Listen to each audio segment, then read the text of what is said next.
All right. Hey, guys. Good evening. It is another Therapy Thursday. I'm your host, board certified psychiatrist, Dr. Dalvina Thomas. Tonight, we tackled the subject of social media addiction. Facebook, YouTube, Instagram, TikTok, Snapchat. To name a few, they have allowed us to connect in ways like never before, whenever, and wherever. The use of social media is a way of life in today's modern society. It has given voice to the voiceless, been a platform for social causes, and raised social awareness. In addition, it is a vehicle for information, education, and entertainment. Tonight, I want you to join me on the couch. No doubt social media has changed and improved how we communicate, but has it become too much of a good thing? So check it out. Tonight we're talking about social media addiction. I have a guest with me tonight. Her name is Dr. Candice Drummond. Is there a need to connect through social media causing a disconnect from our family and friends? It causes isolation and loneliness for some people, withdrawal from physical activities with hours spent scrolling through post after post.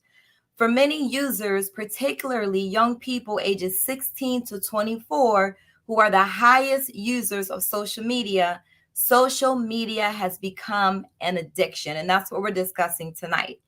In addition, the types of posts and interactions on social media can impact health. So we're going to have this discussion. If you're not joining me live tonight, it's okay. You can come back and you can watch this later. Please share this. If you're on social media now, we're discussing social media addiction. There are some positives to it, and we'll go through that. But if you're on tonight, please share this YouTube link with your family members, friends, your teenagers in your family, your nieces, nephews, cousins. What are your social media habits like? Are you obsessed with the liking and sharing? How often and for how long do you find yourself looking at social media sites? How do they make you feel? Are you constantly comparing yourself and your life to others and trying to measure up?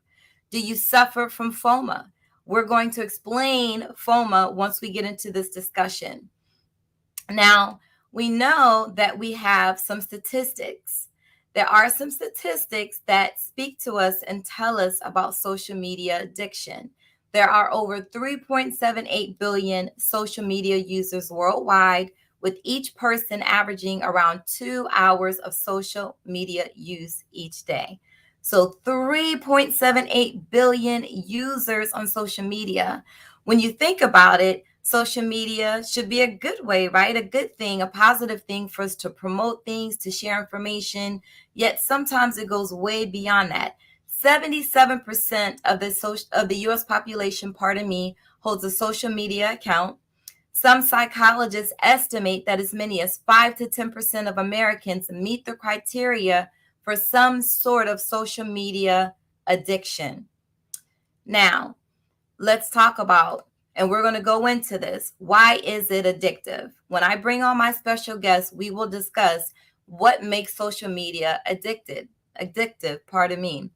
It is defined addiction as a behavioral that is characterized as being overly concerned about social media. That is social media addiction. We're going to go into some of the negatives that can arise from social media use or overuse. These are some of the negative things that we know. Viewing snapshots of other people's lives can lead to feelings as if everyone else has a better life, is smarter, funnier, more interesting, has more friends. So that's just some of what we find when folks are on social media and doing their thing on that. So I'll share more of these statistics as we're going through the discussion. First, I'd like to introduce my guest. You see her here, Dr. Candice Drummond, if you don't mind. Dr. Candice has a mission to improve the occupational and mental health of moms and mompreneurs everywhere, featuring services offered by Avid, and if I'm mispronouncing that, she'll correct me when she comes on, Intellectual Incorporated, and her Momscapades brand. As a longtime mental health and psychological services provider, she is uniquely aware of the self-care and financial challenges that push most moms and mompreneurs to burnout. So we really need to talk to Dr. Drummond tonight. So we're going to find out some more information. I'm sure she's going to give us additional information, not just on social media addiction, but I'm sure she's going to elaborate on some other things too. She founded Avid Intellectual Incorporated to provide quality psychological testing services suitable to a wide variety of needs. She then created the Momscapades brand to share all she had learned about creating a good work-life balance, finding time for herself to pursue her passions, and spending more time with her family. Her website is drcandicedrummond.com. Doctor is just DR, it's not spelled out. Dr. Candice Drummond, I will pull it up. It encompasses all of her services and passions, and she's currently scheduling for virtual psychological evaluations, guys. So help me welcome to the program Dr. Candice Drummond. Now, I want you guys to know, because Dr. Drummond, we got a black screen for you, so you might have to leave and come back. Dr. Drummond is talking to us all the way from Jamaica. So she is in Jamaica tonight. So, Dr. Drummond, can you hear me? Yes, I can. Can you hear me? I can hear you, but for some reason we don't have your picture up, and I want them to see. There I am. It says I was backstage. There I am. Can you see me now? Yeah, no. So leave the broadcast and come back in, and hopefully your camera will be there. There we go. We got you. Yes. Hey, Dr. Drummond. Good night, everybody. How are you? Thank you for coming on tonight's show. I really appreciate it. Thank you for having me. So again, I just want folks to know that you are here. You're in Jamaica, correct? Yeah, I live in Jamaica about nine months out of the year now. Yeah, about 9 months out of the year. Okay. So do you travel between Jamaica and some other place, or are you just mainly in Jamaica for the most part? I'm mainly in Jamaica, but I come to Florida because I run my business from Florida. That's my headquarters. And so I come to Florida pretty much once a quarter, every 3 months or so. Okay. Now, Dr. Drummond, for some reason, your screen is frozen. So I think you should leave and come back so that way they can really see how beautiful the Dr. Candice Drummond is, because you're frozen and you're smiling really hard and your eyes are closed. No problem. Okay, I will do that. Yes. Come back to us. So I asked Dr. Drummond to go and come back. She is in Jamaica. I didn't ask her what part of Jamaica. She is the expert tonight along with me, and we're discussing social media addiction. So let's go over her information. You can find her on her website if you want to pull it up now while you're watching, drcandicedrummond.com. She's also on Facebook as dr.drummond, and her website for Avid Intellectual is drcandicedrummond.com /avid-intellectual. It's kind of late. I guess that's why I'm like getting tongue tied or something. So there we are. Better? Yes, ma'am. Yes, ma'am. Right. Yes. I think it's looking a little better on my end. Yes, awesome. So I was just going over some of your contact information. So I don't want to save it to the end in case people have to run or have to leave. Thank you, Anna Hart, for sharing on Twitter. We appreciate you. So Anna Hart is someone you know, Dr. Drummond? No, we have not met. Oh, okay. She says, hello, long-time lurker. All right. So maybe she's our new friend. Yes. Thank you for coming on, saying something hi today. Sharing. Yeah. So thank you, everyone who's taken time out of their schedule tonight to join us live. Okay, she said no. Okay, gotcha, Miss Anna Hart.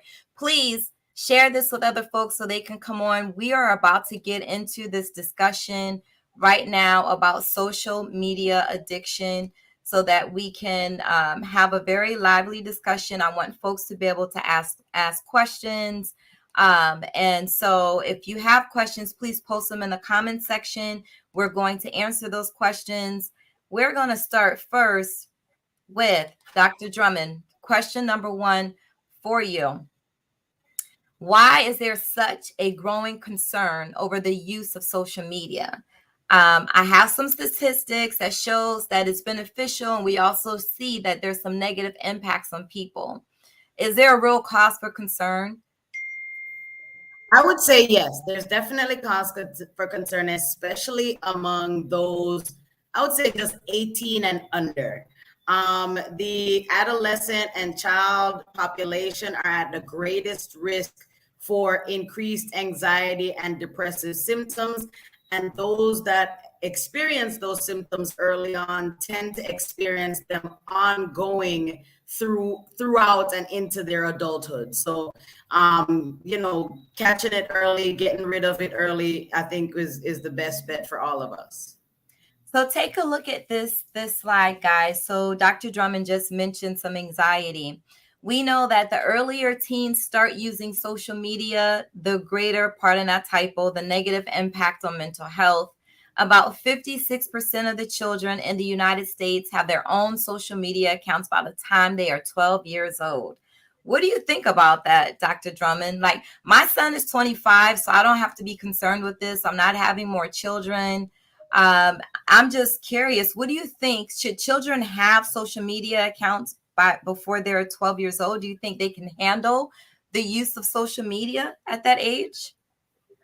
No, the benefits that have been seen for that age group really, are heavily outweighed by the negative impact. Benefits have been seen to, increase communication, of course, or facilitate better communication in the case of maybe social anxiety and things like that. And then maybe even allowed for greater expression. But through those two, I would say, relatively minor benefits, it also increases their access to harm. It also increases their access to harmful material, harmful people, harmful information, harmful environments. It increases cyberbullying. In my opinion, no child at the age of 18 needs social media. And I can say this as someone that's lived in today. Everyone always says, "Oh, well, you didn't grow up in our time, all of that stuff." My little brother just turned 21. He turned 21 January 4th of this year, and he never had a social media account until he was 18. Not one. And so if it can be done with someone who grew up in this life, in this, world, knowing touchscreen, knowing all of these various Snapchat, all of these things, he was not allowed any social media until he was 18. And parents act like they're not sure how to regain that control. I mean, there's YouTube.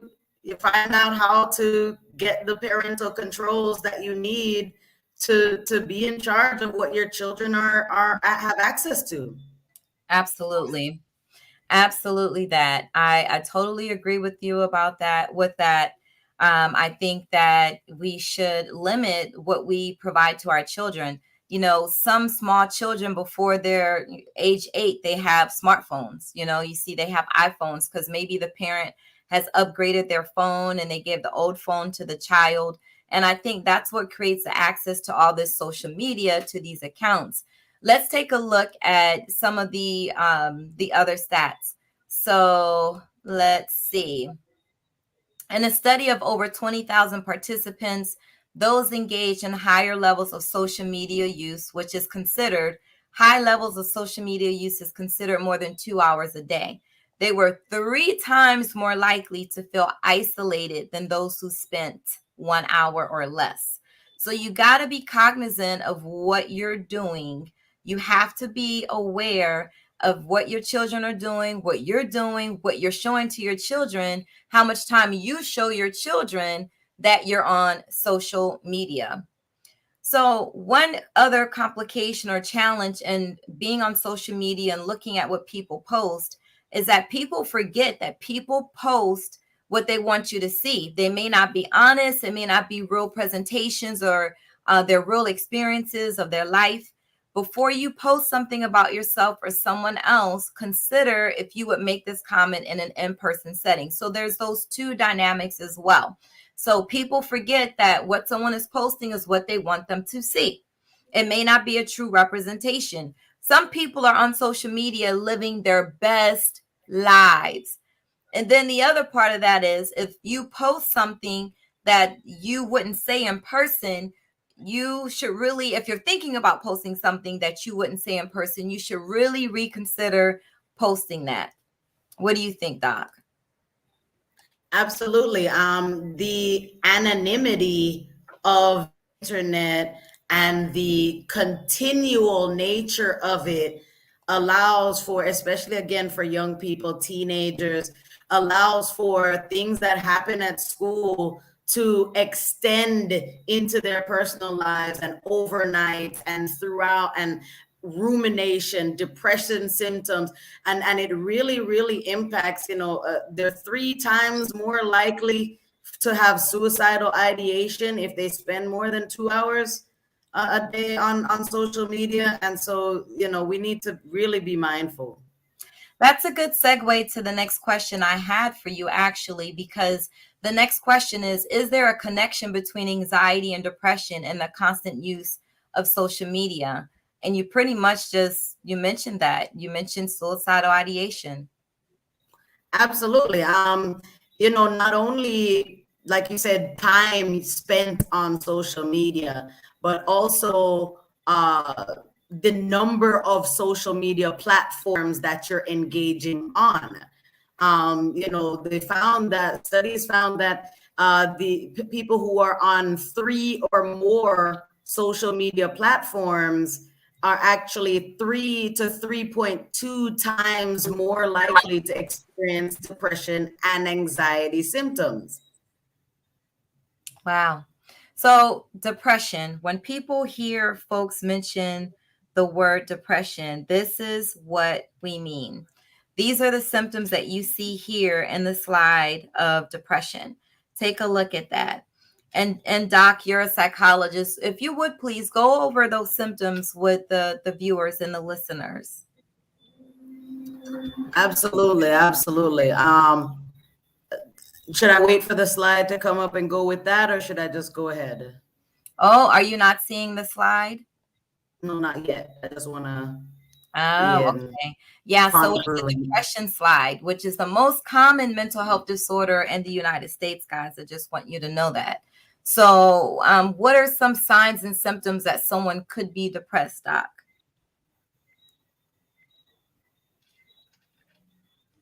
I'm sorry.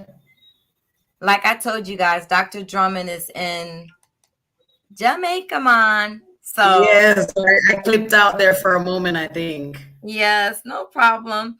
Dr. Drummond is in Jamaica. We were just talking about depression. And I think I pulled up this depression slide and you weren't seeing it. Can you see it now? No, I'm still not seeing it, but yeah, like you say, depression is one of the most common mental health disorders in the United States. It is characterized by, of course, depressed or sadness of mood, but we're also going to see disturbances in weight, whether that be weight gain or weight loss. We're going to see disturbances in sleep.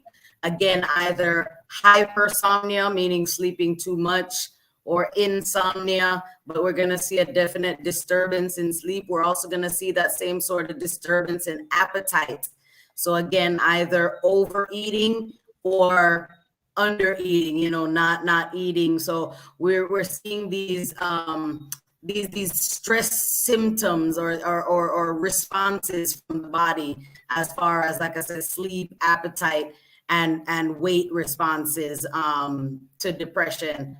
On top of that, we're going to see difficulty with concentration, difficulty with focusing and concentration. It's going to really impact decision making and the ability to really, like I say again, focus, concentrate, and use that executive functioning skills. So when people say depression, it's not just the feeling sad, although that is, like I say, a part of it, the depressed mood, but there's, all of those other symptoms as well. The most noteworthy or the most concerning symptom of depression is always hopelessness. So when we see hopelessness, that's always a major red flag for any of us doing a depression inventory or a suicide inventory, when we're finding that someone is feeling hopeless. Yeah. Yeah. Great. Thank you so much for that, Dr. Deep. Now, what do you think about this? Does how a person uses social media, how they use social media, does that have a stronger association with mental health outcomes more than the length of time that someone is using social media? So, I guess what they're using versus the amount of time that they spend on social media. What do you think about that? Well, yes. I mean, the what I guess kind of what I mentioned before, if we're using several different platforms within the same day, within the same week, there's already research showing that is going to lead to, like I said, 3.3 to 3.2 times higher symptoms. Up. We lost her for a second. Again, she's in Jamaica, so bear with us. I like to talk to experts who are all around the world. If you guys follow my podcast, you know that I had an expert out in Brazil recently. And so tonight, Dr. Drummond is in Jamaica, and we'll bring her back. There you are. Yeah, like I say, yeah, 3 to 3.2 times the depression and anxiety symptoms from using several different platforms, but also the social media that is most impacted by likes and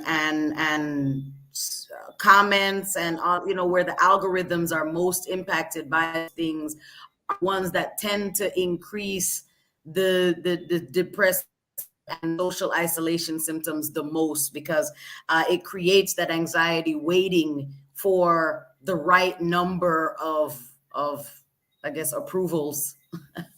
Yeah. Yeah. And we're going to get to that. What do all those likes mean? Just a little sidebar. Anna Hart states she gets apathetic. That's one of her personal symptoms when she's experiencing depression. We were just talking about depression. And she did clarify who she is. She's a longtime lurker of me, Dr. Delvina Thomas. Thank you so much for your support, Miss Hart. I appreciate that. So we're going to keep it moving in this discussion. And I have another question for you. What are some of the long-term effects of social media on teens and adults? I think we should probably talk about this whole fear of missing out and this imposter syndrome as well, right? Don't you think this is sort of, we're talking long-term effects, but so before we start talking about FOMA, what do you think some of the long-term effects of social media would be? I mean, some of the long-term effects are, at least that I've seen, have been mostly relational, especially as teens, adults move into the early adulthood stage and are trying to now mimic the dating world with their social media world. And like you say, they create these inaccurate profiles of themselves, and even communicate through these social medias, and have a very hard time being social and being relational in person. Right. Yeah. So I pulled this slide up because we're talking about the long-term effects. And so people don't think about the time that you're spending on social media is time that you're taking away from your family. So some long-term effects is you may end up severing or impairing the relationships that you have with certain family members because you're always on your phone. Sometimes I go out to dinner and I see people, it may be a couple at a table, they're both in their phone, they're both looking in their phone, there's no conversation, there's no conversing at the table. Sometimes I see a family is at a table, instead of using that time to talk about what's going on with the children in school or what's happening at work or what family vacations being planned, Everyone at the table is inside of their phone.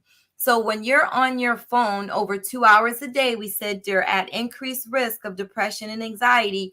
That time is not time spent in other activities. You're not exercising, you're not getting outside, you're not learning new skills like Dr. Drummond just referenced. You're not being creative. Social media, yeah, there can be a creative component, when you're creating videos to teach people things. But when you're just on social media to scroll, you're losing that creativity because you're just looking at other people's stuff.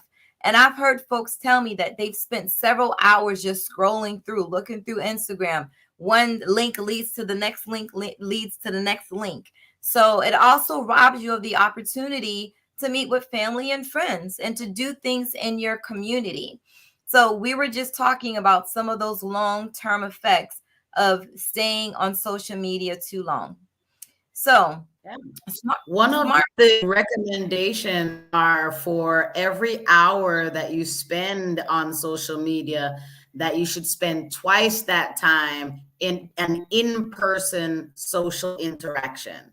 And so that could be, playing basketball in the neighborhood. That could be, joining the softball or bowling league. That could be going to coffee with girls. That could be literally anything. But for every hour you spend on social media, there should be 2 hours spent in person socially interacting. Wow, I can dig it. I like that. So it's kind of a way to, or not kind of, it is a way to establish balance. Exactly. Right? So for those of you who are just joining us, I saw our count went up just a tiny bit. If you're sharing this on your platforms, if you're sending this to people's inboxes, you're texting it to folks, please share it. Thank you for joining us tonight. We're discussing social media addiction. We've gone through some statistics. We've talked about how social media addiction can cause or exacerbate depression and anxiety. And I have my expert on, Dr. Candice Drummond. Her Facebook page, her website is drcandicedrummond.com. Doctor is DR, it's not spelled out. She also has her Facebook page there, which is dr.drummond, and there's a website for her company. Is it Avid or Avid? Did I say Avid Intellectual? Avid. Okay. Mhm. All right. I just wanted to be sure about that. I didn't want to get that wrong. So these are some of her handles. Dr. Drummond, smartphones and social media apps allow us to see world events, whether they're good or bad, in vivid detail and real time. They keep our minds in overdrive. We're always stimulated, especially Mhm. during the pandemic, right? Because people were physically isolating themselves from others. I'm not going to say socially because we wanted folks to still kind of keep some sort of social interaction going, but we were physically separated from others. And seeing all this turmoil and all these things happening all over the world, especially in the United States, with stuff that was going on, do you think this is contributing to increased anxiety for many users, especially our children? Well, absolutely. I think that actually stems from just the oversaturation of media, though. I mean, comes back to needing to be selective about what it is that we allow in. Like you said, this media was generated in order to be exciting, to be entertaining, to grab our attention. And so it's going to put the most entertaining, the most attention grabbing, those things first. That those are the thumbnails that we see. Those are the things that are going to get us to click on the next article, the next link. Those are the things that are going to keep us, those are the cliffhangers at the end of the Netflix shows. It's going to be entertainment has always been designed in order to do that. The difference now is the availability and the oversaturation. Now you can decide to have entertainment and activity 24/7 at your beck and call. And so if you or someone who cares about you isn't there to help you learn how to navigate and control that, really, I mean, it starts from birth. I mean, my daughter never got a screen of any kind until her third birthday. When I show pictures of her at 1 year old, she's chewing on the cell phone because she didn't know it did anything else, and so it's really like I say, we have to make a conscious effort to do for our children what they don't know any better. And we now know better, so we do better. Yeah, yeah. Thanks, Vice Mayor Mike Gellin, for joining us tonight. He makes a good point here. He says that social media is an escape for some people. Absolutely. Absolutely. And anything used as an escape in excess will become a problem, right? Alcohol is used as an escape for some people. Drugs are used as an escape for some people. Exercise is used as an escape for some people. Anything in excess will become a problem. So you just mentioned drugs, and you just mentioned doing things over excessively. So let's talk about that. How does addiction become the product of social media use? Let's see. So here we're talking about, why is social media addictive? What makes it addictive? So guys, we know that there's certain regions in the brain that are determined, or they're referred to as our reward center. And this reward center, it governs certain things, and it's the feel good things, the things that really increase our feel good chemicals. The main feel good chemical is dopamine. So in this reward center, there's a dopamine pathway, and that pathway, it pretty much is activated by certain stuff, like drugs, like Dr. Drummond just mentioned. Sex activates that pathway. Gambling can activate that pathway. Smoking cigarettes highly activate that pathway. And so do the other things that make us feel good. Like when we overindulge in eating, this is how sometimes people develop eating addictions or eating disorders, because to make themselves feel better, they activate this pathway. And this pathway is what makes them feel better, because they're creating this dopamine. They're making more dopamine. So this addictive reward structure is called variable ratio reinforcement. It's the same as slot machines. This is why some people develop this gambling addiction. They're always in the casino. Some of them can't get away from the slot machines because they're getting this reward. And casinos know this. Casinos are sort of set up in a way so that people win here and there, because they got to keep you coming back at some point. So on social media, when you receive a like, the same dopamine pathway in the brain is activated. And this is how we create the addiction in social media. This is how social media can become addictive. So I like, Dr. Drummond, how you mentioned that, yes, when we do things in excess, that can create an addiction. Absolutely. Now, what's interesting is that pleasure center, it begins as a positive reinforcement cycle where you do the thing and you feel better and you keep doing it. And after a while, it becomes negatively reinforced, whereby if you don't do it, you feel so bad that you're doing it just to feel okay. Yeah. Yep. So people, think about what your usage is like. So Vice Mayor asked, so more than 2 hours is excessive. Based on the statistics and the studies, yes, more than 2 hours has been associated with depression and anxiety in some folks. We're not saying in everyone.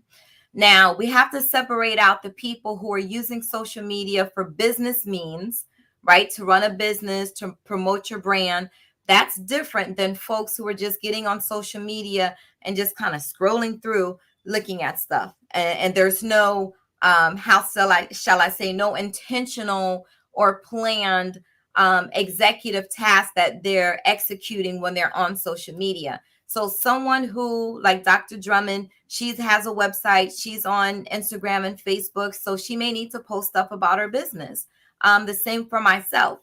But I'll say that I don't spend over 2 hours on social media on a daily basis. On most days, the average I may be on social media, I would say, is an hour total for the day. Because when I'm at work, most of the time, I don't have time to go on. If I post, I have a post that takes a couple of minutes to post, but I'm not going through social media reading a lot of things. I get my news from other sources. So I may read, go on CNN and read stories. I may go on Yahoo News. I mean, there's different resources. I may listen. I do a lot of listening. I listen to NPR in the morning. So for some folks, they're getting their news through social media. And so here we have another question. Anna Hart she mentioned 2 hours when talking about children. Not sure if it would be the same for adults, but if so, we are all addicted. And guess what? There is a whole lot of social media overuse happening right now, which is why we're doing this discussion. This is why we're having this conversation. I also want to point out something else, Dr. Drummond, that Ms. Hart shared. We were talking about, I think she posted this comment when you mentioned for every hour you spend on social media, you should give yourself 2 hours doing something else. So her response is this: I am chronically ill and cannot follow that particular advice, but I do try for balance and use social media to enhance my offline life. COVID stopped support groups in person that I used to run. So at least, Anna Hart, you're acknowledging that there's a need for balance. I like that you're acknowledging that. And it sounds like you're trying to maintain that balance in your life. Yeah, I mean, there's actually been statistics that show benefits. So again, Dr. Drummond is in Jamaica, so this is why she's kind of fading in and fading out. She'll be back. Anna Hart, you said it was important for us to still see each other, so we made Zoom support groups. Nothing wrong with Zoom. I think Zoom is sort of separate from what we're saying social media. Zoom is not considered social media. Zoom is a meeting space. Zoom is a platform for meetings and not social media. So Zoom is okay. That's not a part of the whole social media epidemic. Zoom is okay. Yeah. Their support group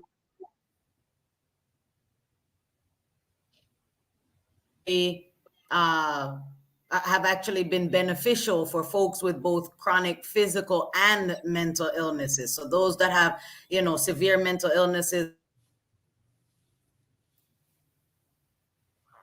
chronic medical, actually do well with finding, like you just said, peer and network support groups. So just be careful that, like you said, resist clickbait. Be careful that you're sources and pages and etc. Yeah. So you're frozen a little bit again, but at least the frozen picture this time is it's a better frozen picture than the last time you were frozen, and we can hear you. So I think the internet there in Jamaica will catch up. By the way, what part of Jamaica are you in, Dr. Drummond? I'm in Ocho Rios. Oh, okay. Is that a very touristy type spot, Ocho Rios? I've not been to Yep, Ocho yep. Rios. This is where the cruise ships come in. I'm about 10 minutes outside of the city center. Okay. All right, cool. So let's see. The next question that I have, some folks submitted questions for tonight's discussion. People want to know, why do we struggle to set limits on our usage? Well, I mean, for that same addictive reason. I mean, it's exciting. It keeps you wondering and wanting more and seeing the next, like you said, FOMO, what's the next thing? Am I not gonna know when people are talking about that thing at the proverbial water cooler tomorrow? Yeah, let's pull that slide up again, the FOMO. So FOMO, guys, let's see, fear of missing out. And I think that's what brings people back. It begins in the part of the brain called the amygdala, which is responsible for most emotional activity, including the fear response. So fear of missing out is what I believe is a big factor in bringing people back to social media, to Instagram, to TikTok. There are some people who spend all day watching TikTok videos.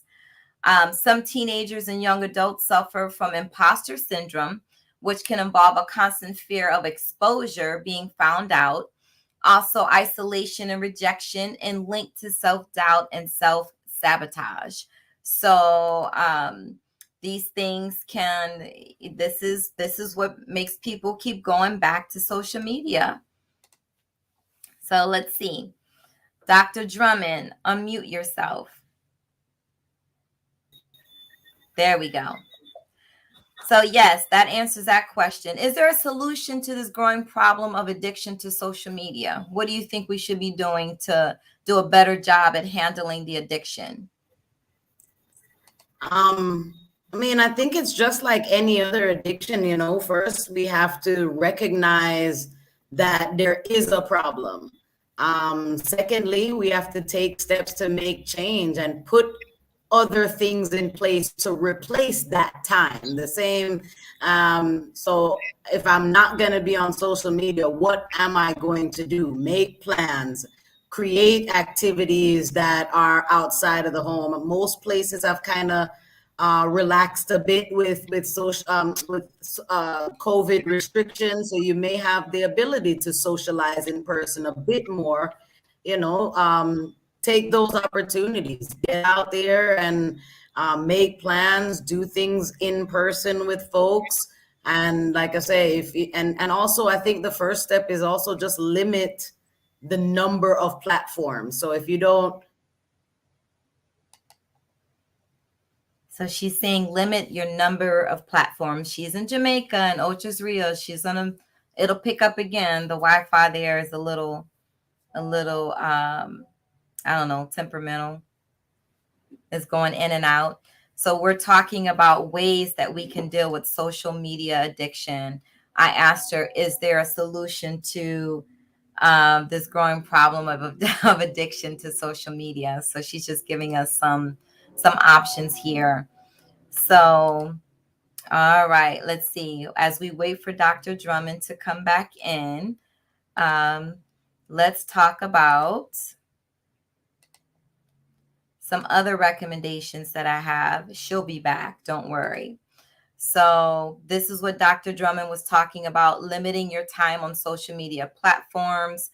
Some platforms like Apple and Google, they have settings to help you do this automatically. And, you know, I get an update every week on my phone that tells me how much screen time I spent on the phone. So I look and I'm like, I was on my phone more than last week. Why? And I think about it. Like I was just recently in Ghana. And in Ghana, I was doing a lot with my phone. I was recording videos as we did tours. I may not have been on social media, but I was recording to try to memorialize a lot of what we were learning. So my screen time went up. Screen time is not just associated, of course, with using social media. It's the use of your phone. So also consider what sites and profiles you visit. If these sites and profiles make you feel bad, unfollow them. Do not follow sites. Don't follow sites and profiles that create negative energy for you.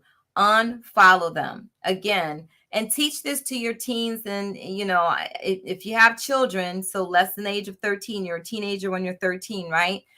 If you have teens using certain sites and they come back and they tell you that it made them feel a certain way, encourage them to unfollow those sites. Teach them that now. Teach them to also limit the amount of activity or the amount of time that they're spending on social media. And you should also report posts that are hurtful. So if you see something, you know, there were a lot of antagonistic, racist like posts during the time that Trump was running for president the first time. And even when he got into office, there were a lot of hurtful posts out there. We have to report those things so that people are not seeing that. So these are some of the recommendations. You got to limit your time and you have to consider what sites that you visit. If you're going on sites to get your news, there's nothing wrong with that. Let's see. Okay, Dr. Drummond is still trying to get in here. As soon as I see her come up, I'll bring her back because we'll be wrapping it up soon. So we got to achieve a healthy balance with social media use. And when Dr. Drummond comes back, I want her to talk about what can parents do to protect their children and help them manage social media. We've already pretty much discussed the healthy balance. How do we achieve that balance? Dr. Drummond mentioned doing things like for every hour you spend on social media, you take 2 hours to do something else. And we talked about that. You can't neglect certain things for social media. So you still have to spend time with family and friends. I want you to look at the bottom corner of this slide.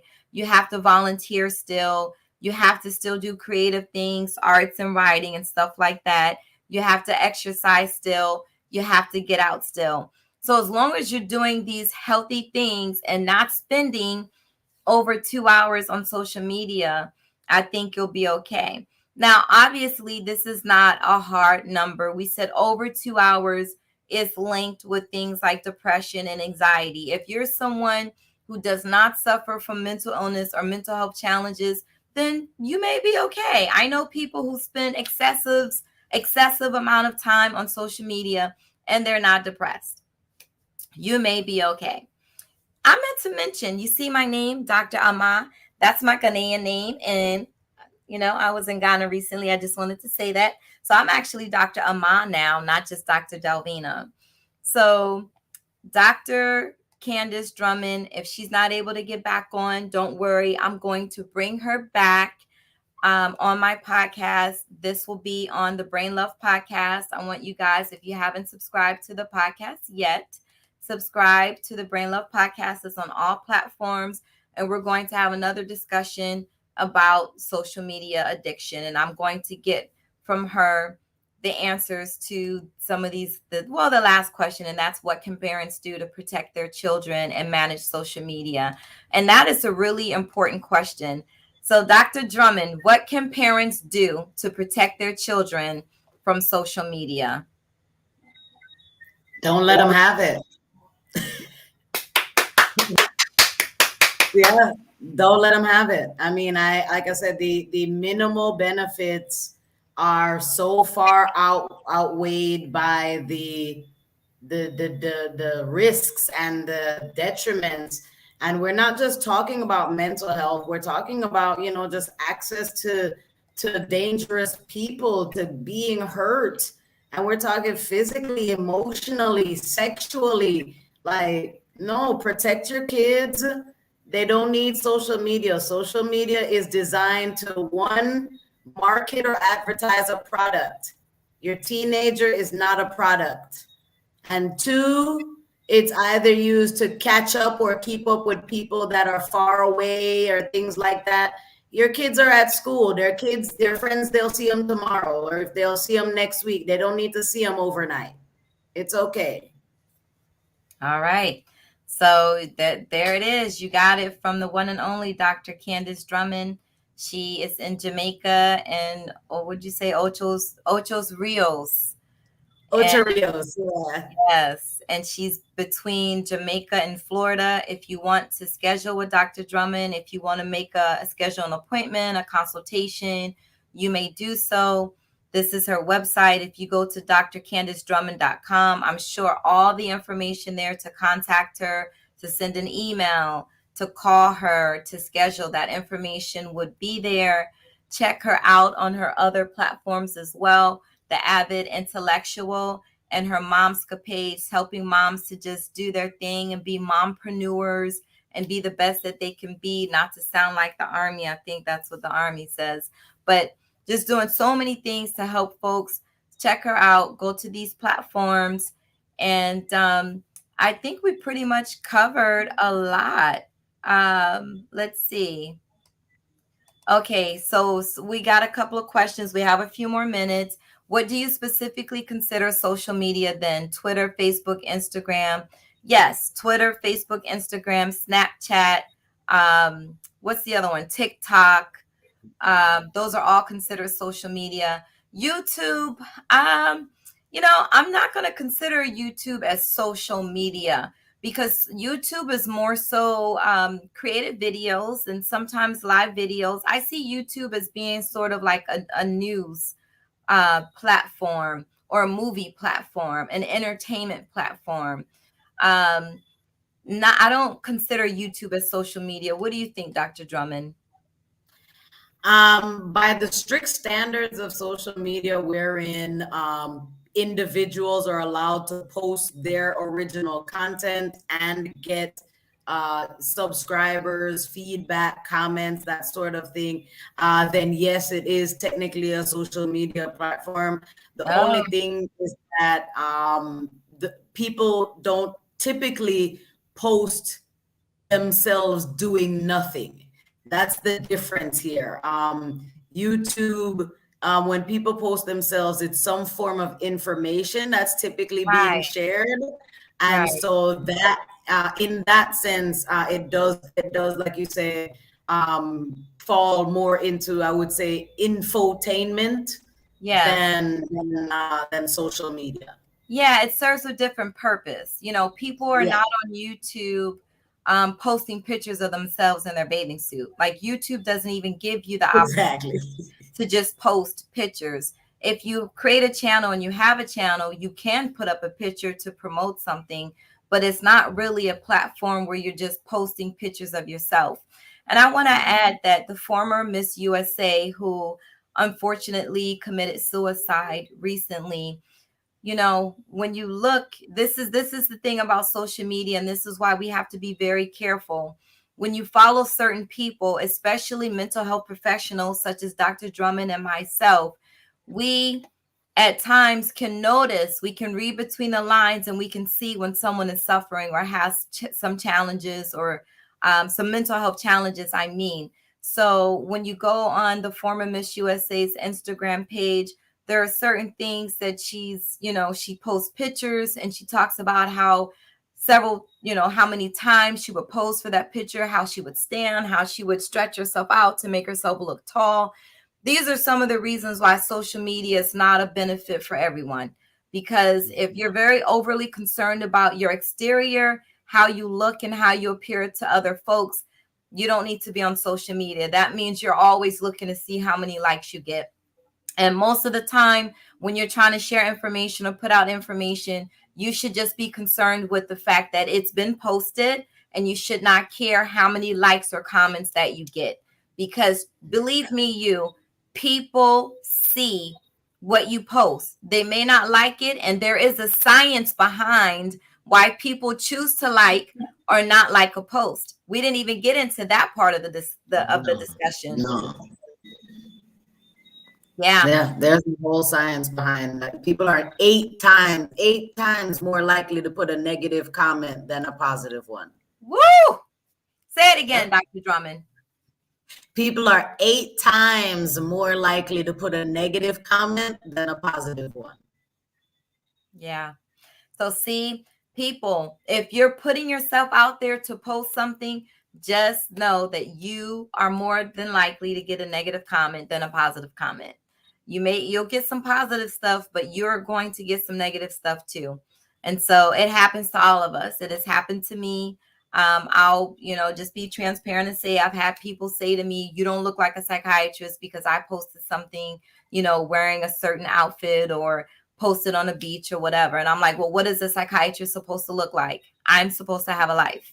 And so the days of psychoanalysts and mental health professionals who are completely covert and completely private, those days are really over with, because it doesn't help our patients. It really does not help not being that relatable person or that relatable professional that folks can come to and talk to. Just my opinion. Just my opinion. I agree. I agree. Authenticity is key. That's my motto. So, guys, we're wrapping it up. We know social media can be a great way to connect with family and friends, to learn something new, or be entertained. Still, we must learn to recognize the signs of overuse and draw the line to safeguard our mental health. You got to have brain love. To have brain love, you got to have discipline. You got to set those limits. If you or someone you know might be addicted to social media, don't hesitate to seek help from a professional with expertise with this type of illness, that being addiction. So reach out to Dr. Drummond. You can reach out to my office. Dr. Drummond has done work in addictions. And Dr. Drummond, I want to thank you for joining me on the couch tonight on Therapy Thursday. I'm so appreciative of your time tonight. Thank you very much. Like I said, thank you for having me. I'm so sorry about the glitches, but it's Caribbean technology. Hey, it's quite all right. And listen, Anna wants you to come back for another show. I guess she wants us to talk about why people don't like or why they don't comment. So that might be the next discussion when we discuss social media. Absolutely, absolutely, definitely. And I'd be more than honored to come back anytime, Dr. Delvina. You're my favorite. Oh, likewise. And we're in the same travel group. So I might pop up in Jamaica and Otros Rios and do an interview with you in person that we That would pre-record be and that we wonderful. play later. So that way Wi-Fi is not a factor. Yes, I will show you all around. I've been loving it here. Awesome. All right, guys. So this has been tonight's broadcast. We talked about social media addiction. I'm so glad you guys were able to join us. Please, when you get a moment, follow Dr. Drummond. Check out her handles. There they are again. Check her out. Go to her different sites, her Facebook site. Her website is there. And then here's her Facebook and Instagram, Momscapades on Facebook and Instagram, and also the website for Momscapade. So if you're a mother out there and you're having some challenges or some difficulties, or you're struggling to balance work, being a mom, work, play, wife, relationships, family, whatever the case may be, reach out to Dr. Drummond. Do you want to give a phone number, Doc, for folks to call if they want to call? All of it's on there, but yeah, 305-692-0978. But all of it's on my website and on my Facebook. It all leads to the same place. All righty, good stuff. So, Dr. Drummond, if you would please say brain love. Brain love. Thank you so much. You're welcome. Thanks for being here. All right, guys, that ends tonight's show. I appreciate everyone for participating, and share this. If folks couldn't watch it live tonight, feel free to share it with your loved ones, because people need to know more about social media addiction. We got people being bullied on social media and kids who are trying to kill themselves because of what they see on social media. And I really do think that with the former Miss USA, that may have had a lot to do with some of her mental health challenges. Much deeper than that as well. I'm not saying it was just about social media, but social media, I believe, was a factor in driving home for her what she thought was the truth about herself. And that was, I believe she felt she wasn't good enough. And we're all good enough. We should all love ourselves. Social media sometimes tries to rob you of that self-love and that self-confidence. So if that's happening, take a break. We didn't talk about that much during this episode, but feel free to separate yourself, inactivate your account, or you don't have to inactivate it. Just don't go on. Take a break from social media. All right, guys. See you later. Brain love.